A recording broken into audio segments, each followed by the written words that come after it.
We have some very important speeches coming, so let's kick things off.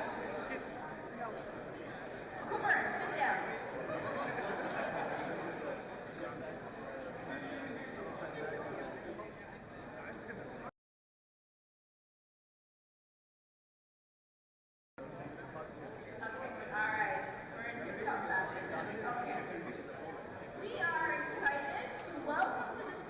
Mohan Markandeer, as we all know. Give him a round of applause.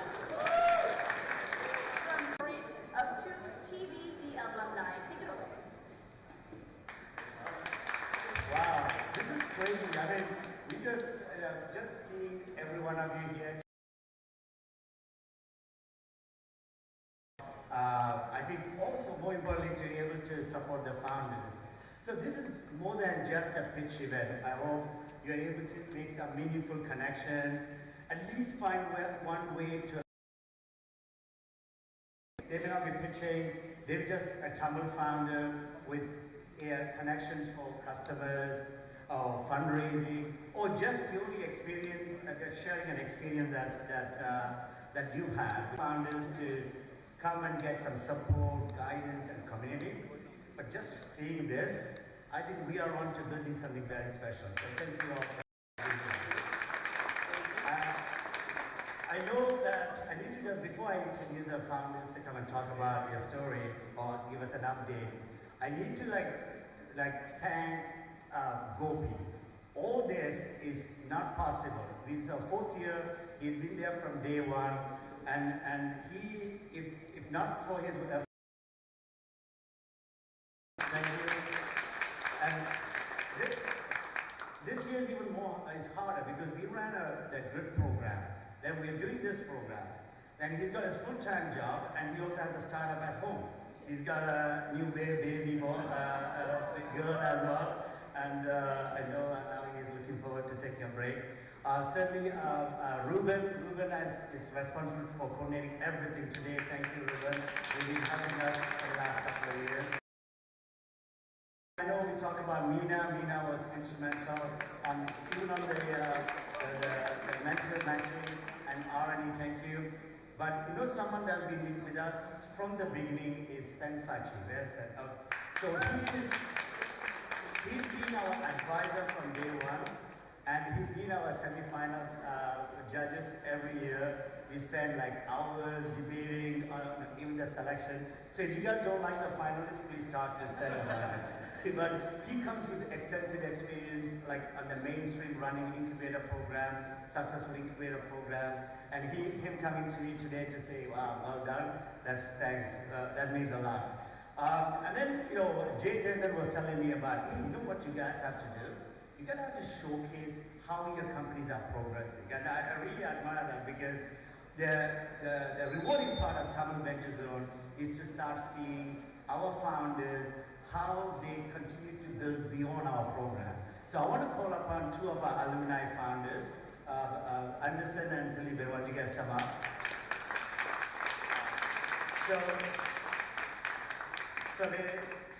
I'm going to just have them just briefly talk about it. I know we have 5 more pitches to come. I mean, hope you all engaged. So just kind of talk about your company, quick update, since you are part of the program, maybe one lesson learned as a founder from here or otherwise, and then maybe an ask. The community here to support you. So if you're fundraising, if you want an intro to customer, whatever it is. So I'll hand it over to you guys and then take it from there. Thank you. I was going to give it away because I talk a lot, but I'm so excited to be here. Success is a very broad term, so I feel a lot of imposter syndrome when I hear success, because I personally feel as a founder, and many of you who are also founders in the room, feel like it's a constant battle. And that's why I'm truly so grateful for this community, and I'll speak about it. It's been yes, there's a massive return I'm happy to showcase, but I think what Ari Uncle mentioned in his opening remarks just hits so home for us, because what Quanto does is we're the AI automation agent for accounting firms. But But what we got out of TVZ was exactly what he said. We got our co-founders, we got mentors, we got angel investors, and we got our first customers. Literally all 4 things that Arianko said we came out of this community. And then we took the $5,000 and we made it over $2 million in raised. Right? And so, but like, people capture the numbers. Like this is why I didn't actually want to say the numbers, but I know it helps motivate folks. But what it actually gave us is confidence in our community, right? And so if we look at all the biggest communities out there, like the Jewish communities, the Ismaili communities out there that have raised and become so powerful, it's because of things like this, where when I was on TVZ, I had no co-founder, I was just graduated, had so much student debt, and I was like, I don't even know if I want to do this. And my parents who were here and then were just so impressed by everything that was happening here as well, were like, go find a job, a corporate job, go work in investment banking, and that was the pressure that our community gave. And then that $5,000 is literally what told me that like, wow, there's actual people in this room that actually like believe in this like small idea that I had, that now we are backed by Andreessen Horowitz, who backed Facebook, Instagram, all the best companies. And that was because this community came in. And so my ask is very simple. There's actually like kind of a couple asks. The first ask is everyone in here who's a founder needs to add everyone in here on LinkedIn. You can also have them on Instagram if you're that close with them. You should definitely be adding them on LinkedIn. And then the other part is like, if you have the ability to just invest, it's not only beneficial, even if it's a couple $1,000s, to the founder, because yes, there's capital that goes into their bank, but it's the confidence that you actually fundamentally give them that it's okay to take a bet on themselves to get an outsized return and build an incredible building.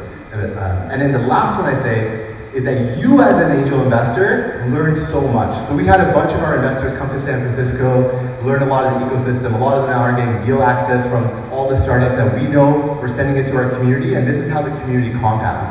And so this is why I'm like emphasize, like, yes, there's a 400x in the $5,000 that we created, but it's actually the knock-on effects that's going to be like a 1,000,000x. And fundamentally, I get passionate about this. I think AI is actually the catalyst that where communities like us, who have a shared ability of coming from so much trauma, can actually capitalize and be able to do that in so many ways. And so in the internet boom, like we were all struggling. My parents were on welfare. Most of us were still in Sri Lanka. There's no excuse right now in the AI wave that we shouldn't be helping each other to be able to like just leapfrog in this community. Oh.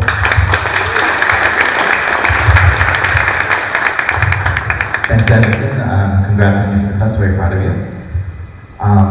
It's been 2 years since we were part of the board, and the first thing I need to say is I need to update that pic. I'm Delevan. I'm the founder of PressStar. We are a financial inclusion platform building a competitor to predatory lending. So predatory lending charges a lot of interest for small loans, but it's ultimately keeping our community stuck. I grew up in a marginalized community in Toronto in a single-parent home in Jane and Finch, and that is where I still volunteer. And we know that predatory lending is ultimately preventing people from moving forward. If you are frustrated or bummed out about the world, they say go out and build. We've built a financial platform that offers financial literacy, long-term credit building, and microloans for essential spend. The big lesson I've learned is that as exciting as entrepreneurship is, it is very lonely. And until I found the Tamil Venture Zone, and I would say my tribe, my community with Morana, Gobi, Sen, Kajant who took me in, that is where it all started for me. From there, I was accepted into the DMZ Social Venture Zone. We got our first institutional check from a social impact fund out west through cold email. We got into 2 other incubators, Next Canada, as well as Spring Impact. We finished up just this last week, top 5 in a national social impact challenge, and we're launching our revenue generating product at the end of this month. I would say that what we're looking for right now is partners for distribution, so colleges, introductions to colleges, employers, community organizations that can benefit from financial literacy, as well as partners to use our alternative credit model to provide small loans. So we're looking at landlords, telecom providers, or other financial institutions that could use our alternative credit model. Thank you very much, and may the funds be with you. Thank you.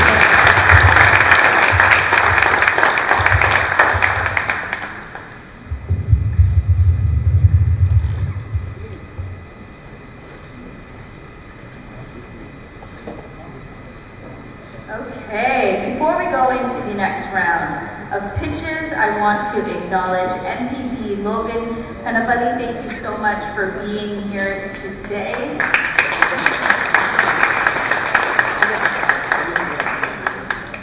Okay, so let's get going. Final 5 finalists. These founders are tackling real-world challenges with creative solutions, and we're excited to hear all about their visions. Now on to the remaining founders. First up, finalist number 6, Ashwin Anuradha Krishnan, Zed Home Build Partners.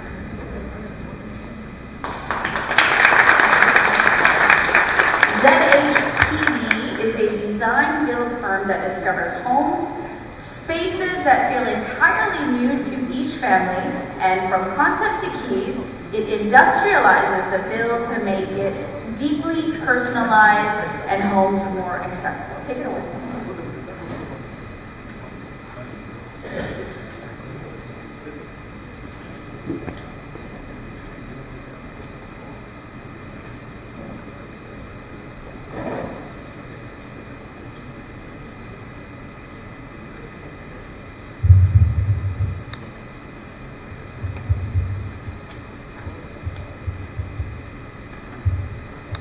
Hi everyone. I'm just going to be in the screen so I can explain a bit more. So yeah. So last month I met a person and he's with a family and he almost lives in his house for 9 years and he finished his mortgages. And right now the kitchen is really small. They cannot cook together. They cannot, their kids cannot grow in the same room anymore, and it's not like a home anymore for them. It's the house that they got at that time.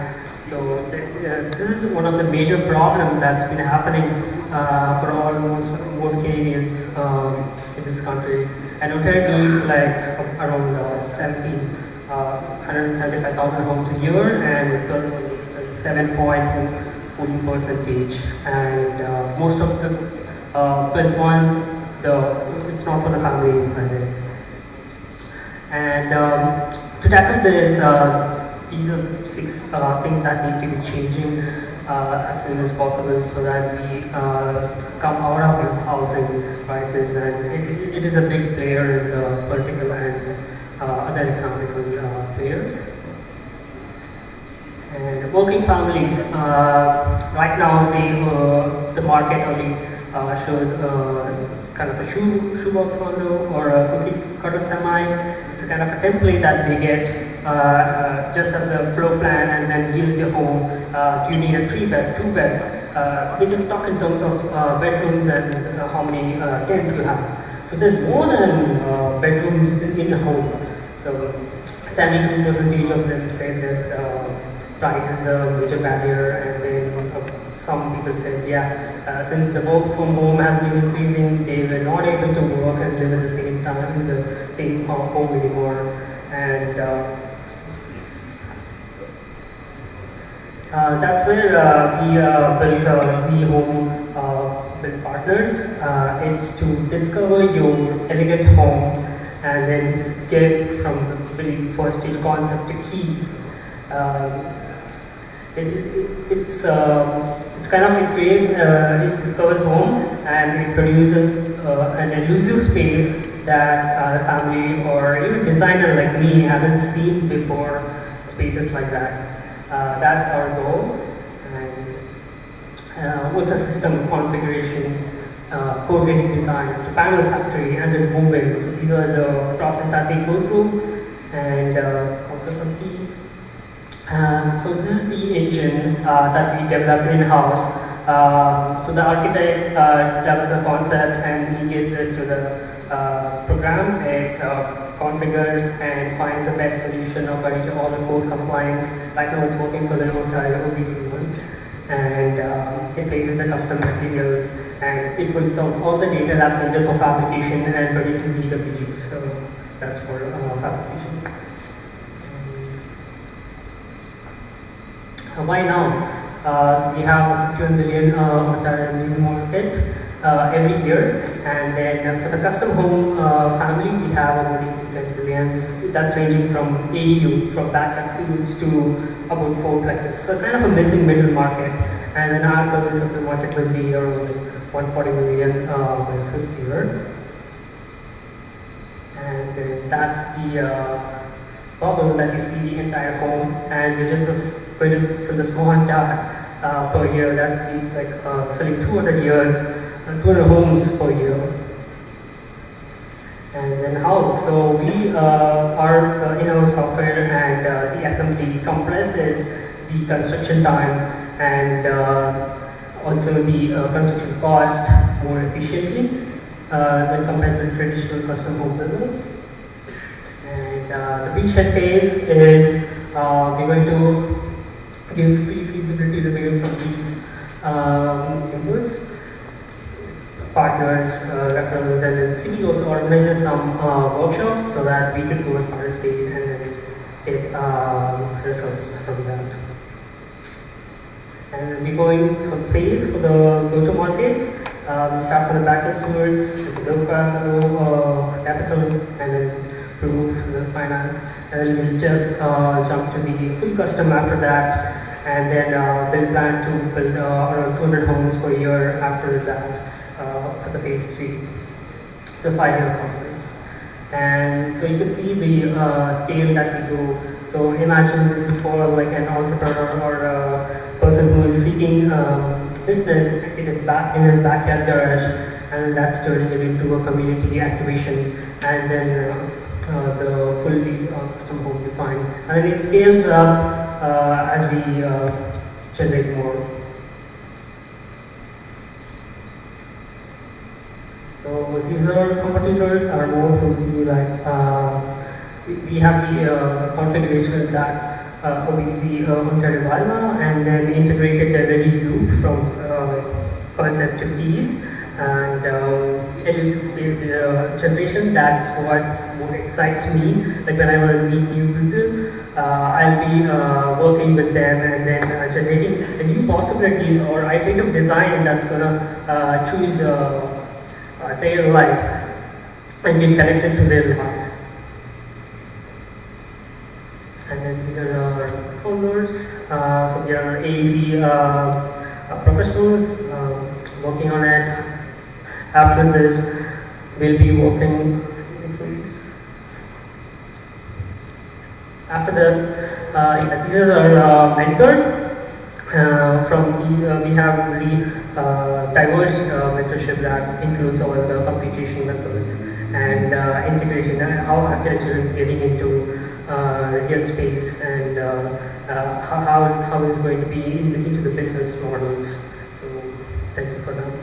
And the skin strategies. Right now we are pilot partnering with Miller Kitchens to produce the interior fabrication drawings, and with the Habitat of Humanity, we are planning to build a full-scale house that will prove the offsite assembly and installation. And this is our ask. So here is about 550,000, and then it's going to basically expand the team, and then the first pilot build, and then the microfactory setup. So we're not the only one, the housing shortage. There are other species that has like Albertan or Canadian bees, solitary bees, which use housing or spaces to live because of this climate change and other factors affecting them. So we don't want it to generate more waste and then just reuse it. We're using computational robotics for that so that it could be more circular in the economy. Yeah, thank you.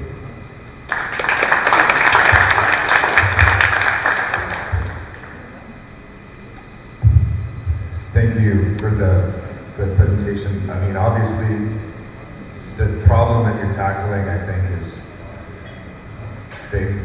We could understate that it's a pretty big problem we have in Ontario. I'd like a little bit more clarity on some of the numbers. You had mentioned in your deck that it was $700,000 for a custom home. That's the cost to build it, or that's what you sell them for? Yeah, that's the same price. So what is your cost on? That's the average sale price that we ended up with, and it ranges from starting from 600 to about 1.3. Depends on the complexity of the design. No, I get that, but what's the cost to the company to build the home? If you sell, we are hoping to get around 25 to 30% of the revenue. Yeah. Okay, thanks.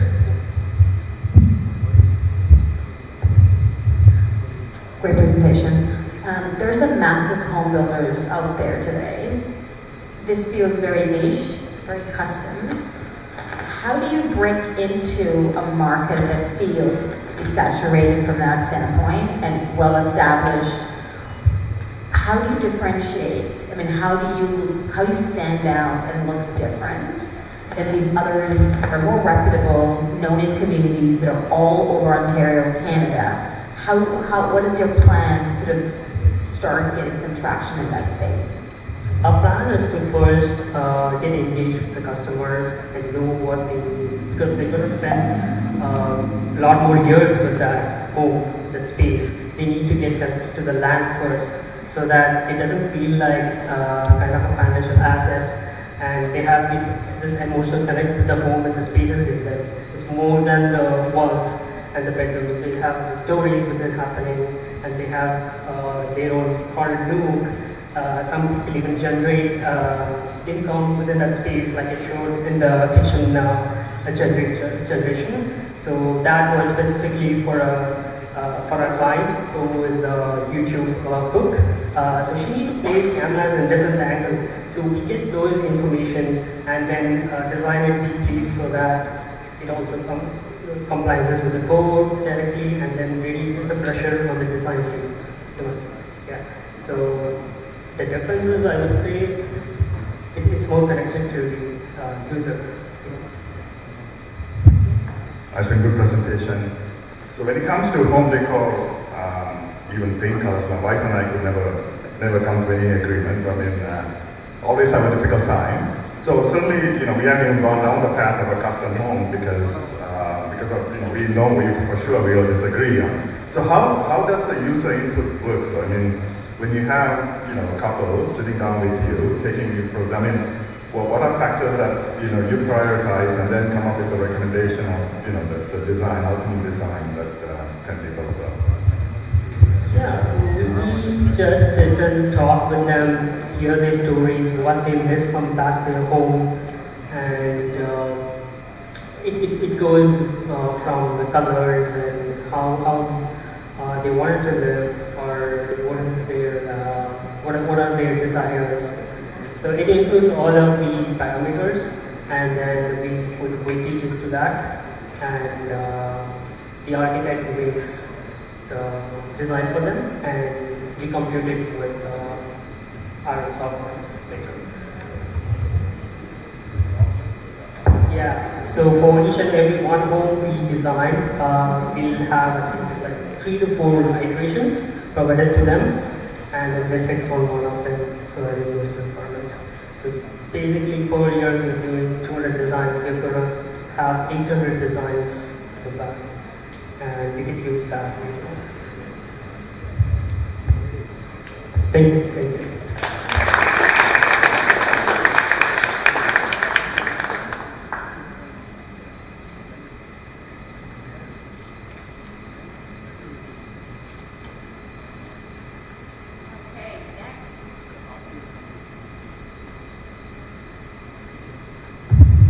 Next, we will hear a pitch from Sri Lanka, Robin Roy Peter.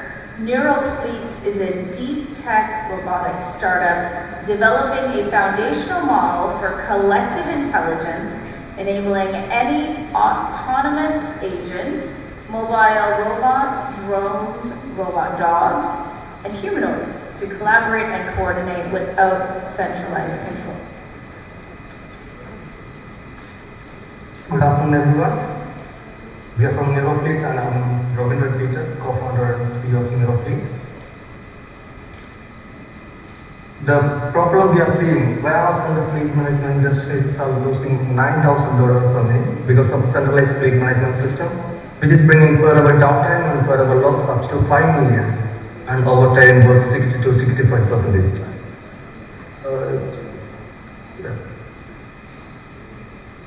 So we are solving this by giving individual brain to each and every robot, which will bring zero downtime and increasing revenue and frictionless scaling.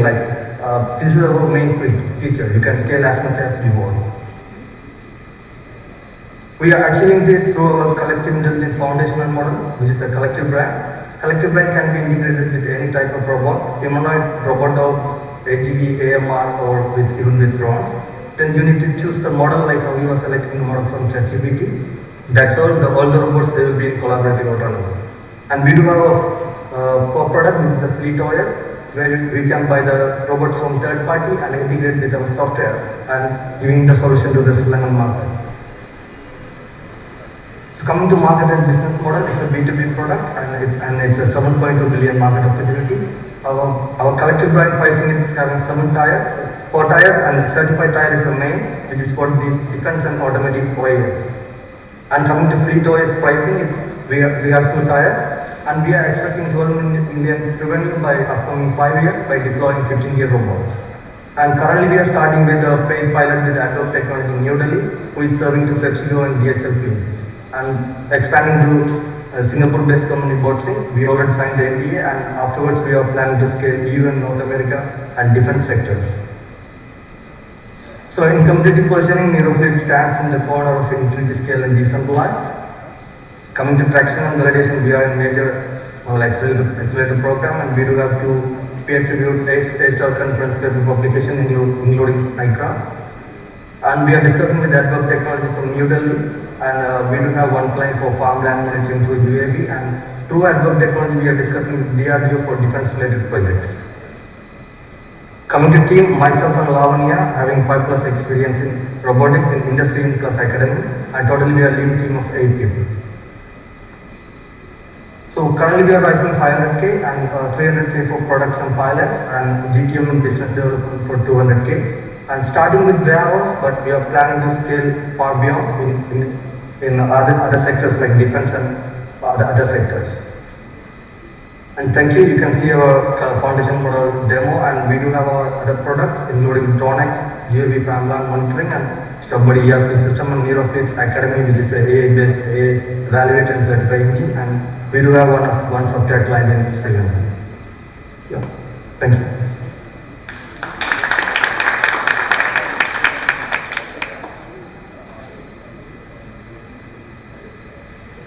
Thank you, Robert Roy. Judges, do you have any questions? Robin, thanks. Go ahead. Go ahead. No, go ahead. The question, Robin, is the pricing on these robots, are you selling them as individual or collective, or is it a kind of like a subscription model, like a monthly fee? Okay, great. First of all, we are developing a deep learning model. We are selling our software SDK to the robot manufacturer. They will deploy and use it in their robot. So we are not selling the robot, we are selling the foundational model, the model and the subscription. It's a per year based subscription, and there's also a limitation like Pro tires, you can deploy up to 50 robots only, and the other tire you can deploy unlimited robot, and the pricing will be different per robot per year. So with all the manufacturers that are doing robots on the market, is your software going to be compatible? Is that compatibility issue considered? Yeah, we are doing it in that way. Like we developed this system in the core of robotics, so which can be adapted to any markets and any clients. But initially we are moving to warehouse market, then we are scaling to other markets. Yep. Okay, great, thank you. And somewhere on a slide I saw that, by the way, good presentation, thank you so much. On a slide somewhere, I saw that you had a paid pilot. Could you briefly tell me about the paid pilot? Yeah, okay, the discussion is on the way with Adobe Technology for the initial 5 to 10 robots paid pilot. And last Friday also we had a meeting with executive team, like including CEO and VP, and totally 3 people in that meeting. And we already get a like assignment, like a task. We need to complete it. Then we can sign without like they gave a task which we need to complete and showcase our model performance. Then they said, CEO said like we can go for agreement afterwards directly. And and I'm going to guess that they're a warehouse. Like they're going to be using it in a warehouse. What are they going to be using it for? Very briefly, if you could describe it. Yeah, they're actually it's a warehouse. They develop warehouse robots and deploy it in DHL and Nike and the bigger warehouses, retail warehouses right now. Yeah, and they're the people who is serving to Reliance, Mukesh Ambani companies, and those warehouses. Yeah. So they would be putting it into warehouse robots, which is what they do. Yeah. Okay, great. Yeah. Okay, thank you. So you said you signed an NDA recently, correct? You were yeah, saying we signed. You signed. Which company was it? It's we already signed NDA with Adobe Technology and we signed NDA with Singapore-based company, Botsing. 2 companies we already signed NDA. Yeah. So that's your target market. So basically, you guys are targeting these bigger companies such as Nike and using it for the warehouse market, right? And then you guys. Yeah, they're the warehouse players. We will deploy it there and we will scale it to other market like defense. We are focusing mainly on defense, but not in the current phase. So is it your team itself? So I kind of want to understand how the process works. So basically, once you retain one of these companies, so let's say Nike, for example, right? You guys are you're basically putting individual brains to each of these robots, right? Is it done? What's your sort of like internal process? So you have a team instead of 8 people. What's sort of the process by which, like, how does it work internally? It's a great question. Like, we don't need to deal with each and every deployment, what they are doing, like Adobe. We will initially integrate. We will spend 2 months or 1 month to deploy and integrate with their, or like if they are different type of core robots, we will deploy it in their robots, and afterwards they will take care of those deploying. So whatever they deploy, so whatever clients they are getting, that's up to them.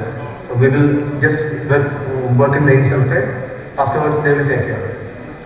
Okay, thank you. Thank you.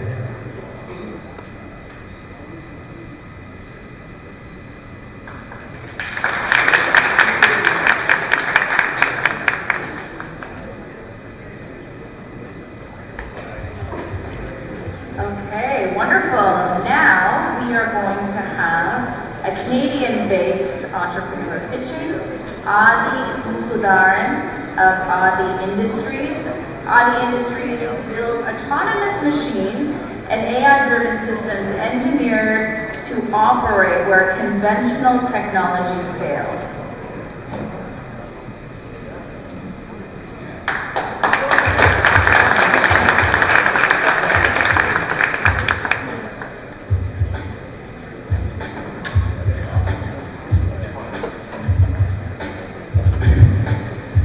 Today I'm introducing a solution to one of healthcare's most persistent and overlooked.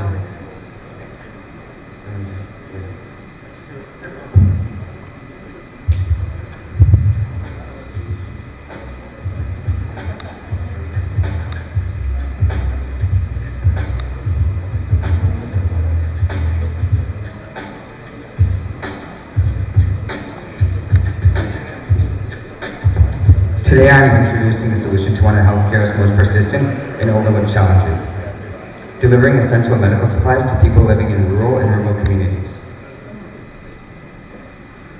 In these regions, poor infrastructure and difficult terrain prevent critical resources from reaching those who need them the most. treatments are delayed, emergencies go unanswered. 40 million rural Americans live in primary care shortage areas. Globally, 83% of the rural population lacks access to essential health supplies. Care delayed is care denied. Our solution is the Auxilia Mark I, an AI-powered autonomous ground rover engineered specifically for the rural last mile. Equipped with AI, it perceives its environment, identifies obstacles, and dynamically adapts its route in real time. No drone corridors, no specialized infrastructure.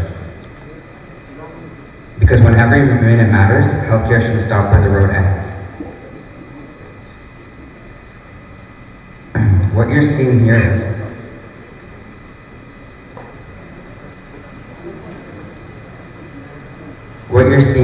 is our fully functional Mark I prototype, designed, built, and tested on real rural terrain. We've moved beyond the idea stage. We built it, proven it works, and now we're ready to scale. While competitors have entered adjacent spaces, none are addressing the problem. Autonomy is limited to campus-scale environments. APN focuses on UK delivery market and is completely unclaimed. And that is the opportunity that Auxilia Mark I is built to capture.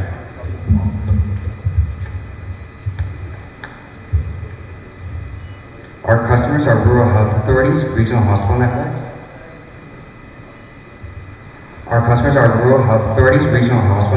Humanitarian organizations, and government healthcare programs. The autonomous logistics market is projected to reach $5.9 billion by 2030. Our serviceable market, medical last mile and underserved regions, sits at $890 million. No one is solving this from the ground up. That is exactly where we create our advantage. We have a working prototype, field tested in real-world terrain with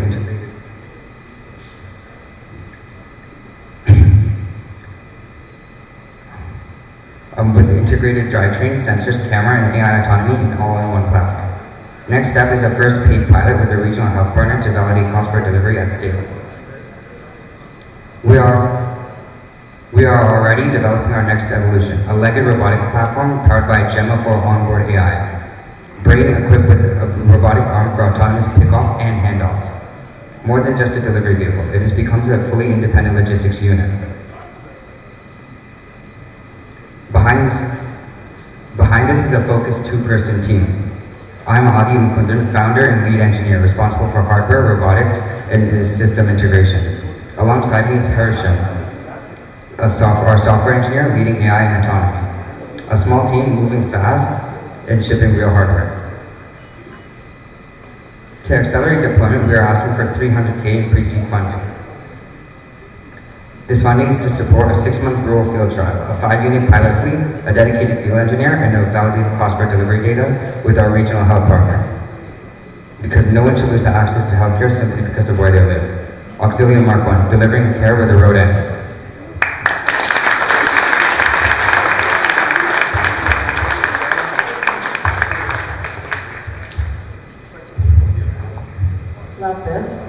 Love this. Fascinating. Physical AI is really where it's at now, and so I think your prototype and how you're going about it is the right way. How did you get to this? Like, what drove you to solve this problem? This problem has existed for several decades, or I don't know however long. How did you get to this point, and sort of how did you get yourself here? What was the thing that made you want to really do something about it? So, as you see right now, there's a lot of wars going on. People are losing lives because they cannot get a human to risk their lives to go save another life. We're just gaining losses. When we have these autonomous robots to go do their job for them, we're not losing lives. We're just putting out a robot which can be recovered with more money to buy a new robot, right? So essentially, looking at all of this, how we can just save this problem is for the humanitarian reason. That's great. Thank you.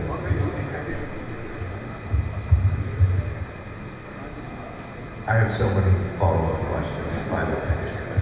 I feel like this is something I've seen on every TV commercial for the last 20 years since I've been thinking about kids and the remote control cars. This is awesome, and it's like your job now, so congratulations on building really cool RC cars for your career. Like, you're gonna have a great time.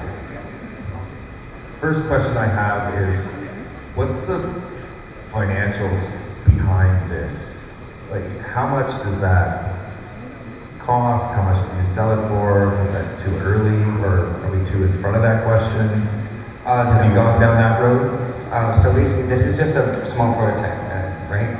So Well, that's essentially, not the real size? No. Yeah.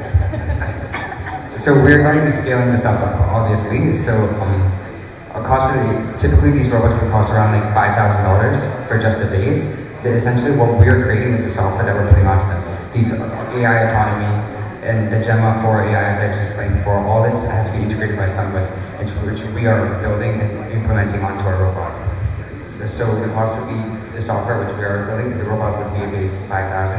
We're looking at like 10,000 with the LiDAR and all these other functions that we're integrating, which cost around under 10,000 would be the price per. Are you going to supply the robot and the AI? Yes, the AI is the AI and the software is all our. The software is where we're buying and implementing our software on. Okay. Adi, I mean, amazing young talent. I mean, certainly, I think we all, need to give a big round of applause.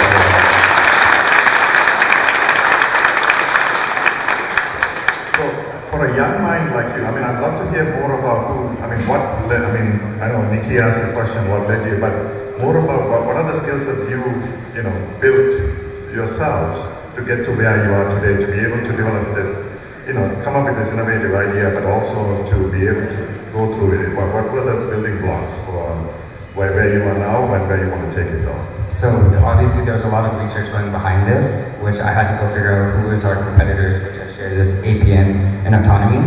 So we figured out what they're solving, what problems they have, but then we had to find the gap that they're not solving, because obviously there's still a gap which is the rural last mile. All these other solutions are all campus-based, they're all rural, urban, which is on the streets here. We're trying to go beyond that. We're going to forests, things where regular people can't even go. Whereas this robot is able to go, adapt its own path, learn about its environment, and perceive just like the human mind can. Which we have the LiDAR and all this stuff, which works just like our eyes and everything like that, but for the machine. Just a bit about your training. Just love to know and learn more about, what were the building blocks to get to how you came up with the design? So I have plenty of mentors, which would be one of my uncles. He owns a company, Jeevansoft. He taught me a little bit about software growing up. I've already been hooked on to all this. And then I also have Harshan as an expert, is an AI software engineer, and he helped because he went to a university in Scotland, he studied computer science, and he helped me write the software which needed for implementing this.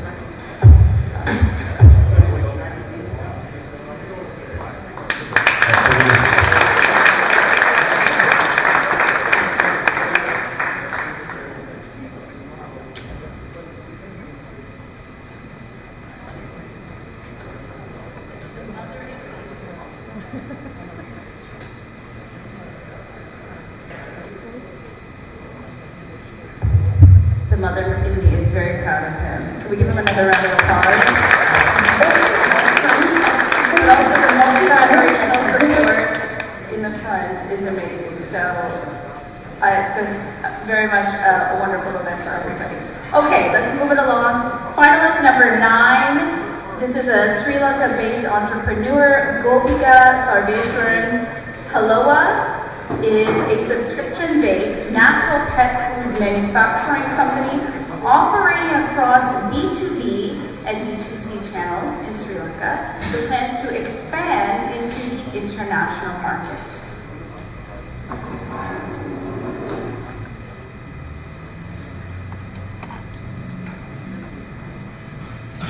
Every year, tons of chicken feet are discarded as agricultural waste across Sri Lanka. At the same time, pet parents are actively searching for pet food and things that they can actually trust. Hello, my name is Gopika from Halowa, and Halowa decided to bridge these two realities together. The pet food market has a transparency problem.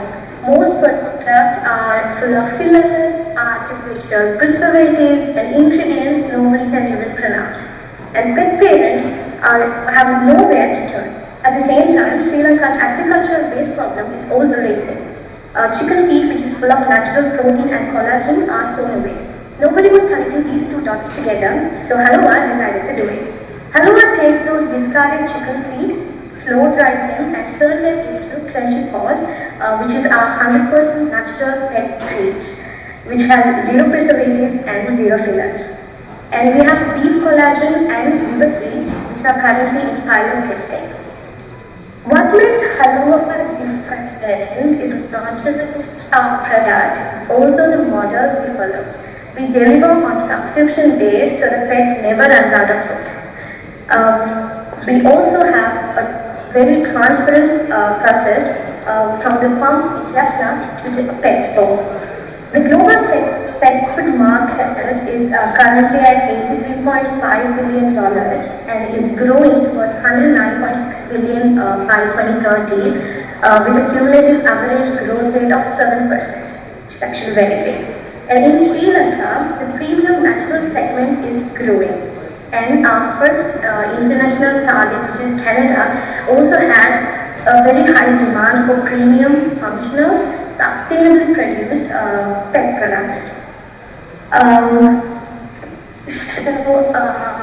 In Sri Lanka, the pet food market is almost completely imported products.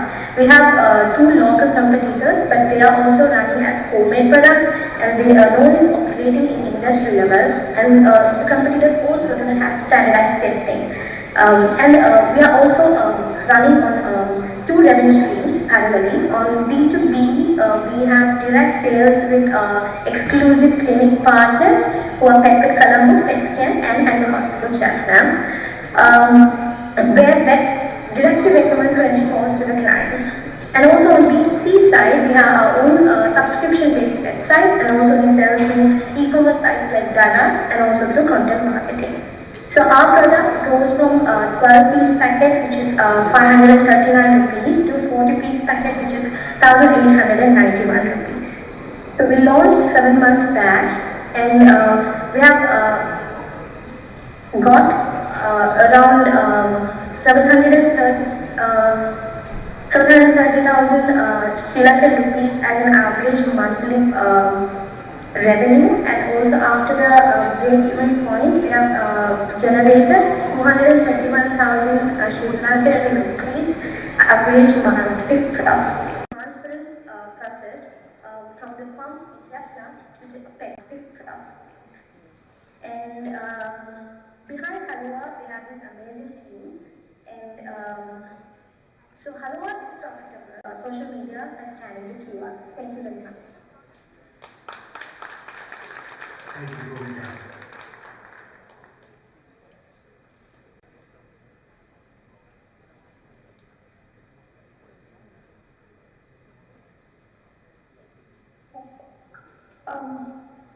Okay, this is good. Okay.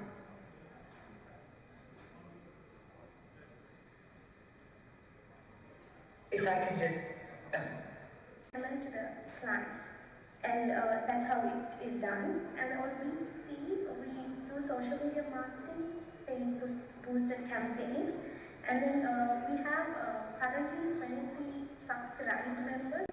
So those clinics we approach them physically, went and spoke to the vets, and we initially gave them the packets of free.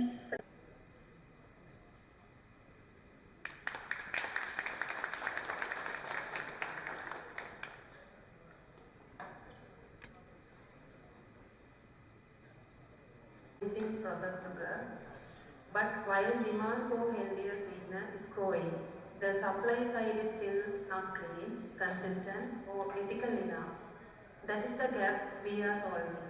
In Roots, we have built a controlled farm-to-bottle ecosystem. We work with over 100 plus farmers, mostly women, to produce chemical-free gas, aligned with the UN Sustainable Development Goal.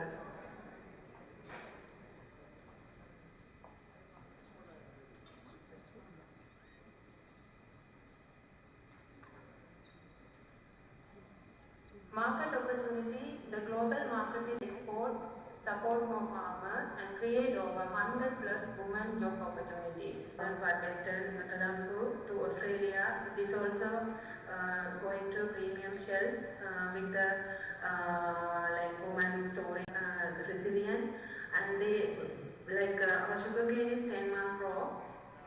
It's take time to harvest. So normally women are working as a part-time seasonal workers in our factory. Some of farmers' children working for our operation team, something like that. Okay. Certifications, global certification, and food standard system also, and we maintain the higher standard of the quality and the taste. So until we maintain the competitive, for the moment island-wide we work with B2B, and some of the place we work like some of our online customers, it's very less person. Supermarkets where we have, some are not reachable to the cities kind of supermarkets. Some like they don't want to go to these places.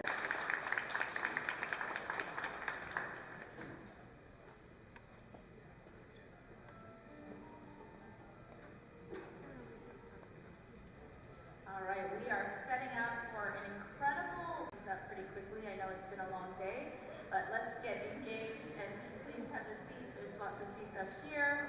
So again, this panel, it is about navigating risk and capital allocation to knowing when to community impact. As program manager of the startup ecosystem at Google Canada, she supports the growth of Canadian entrepreneurs and startups with roots in teaching nonprofit.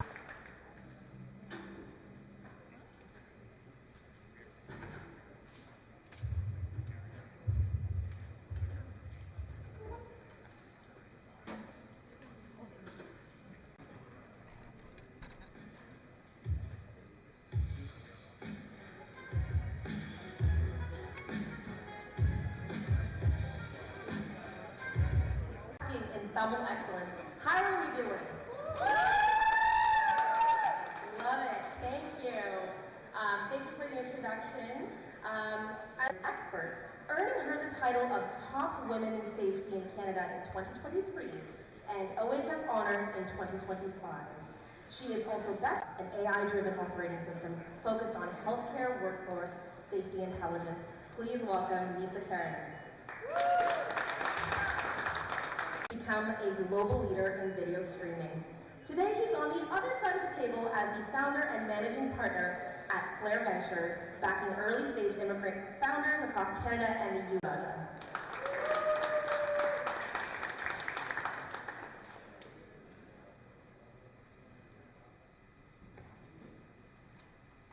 Period where I started the business and I had to continue to build it from an ICU waiting room. While I was getting phone calls from, relatively speaking, going through that and getting out this way, it seems like a lot of challenges are possible to overcome. That's an incredible amount of resilience you have. And actually cut 10% of our workforce. And like that was probably one of the toughest things I did, running a business. And but that helped us eventually lead our training of the new people that were coming into recruitment, and our offices started to fail, right? And we scaled back very quickly, and I eventually got out of that. It requires quite a bit of discipline because our business, I always say, is it's very front-end loaded. And what I mean by that is, real estate development, everybody just looks at return on investment, internal IRRs. But for me, as a developer, the quality, I would rather not do a project than get into it and make a mistake. So we're extremely careful and conservative before we enter a market. And their capability and their drive to get things done.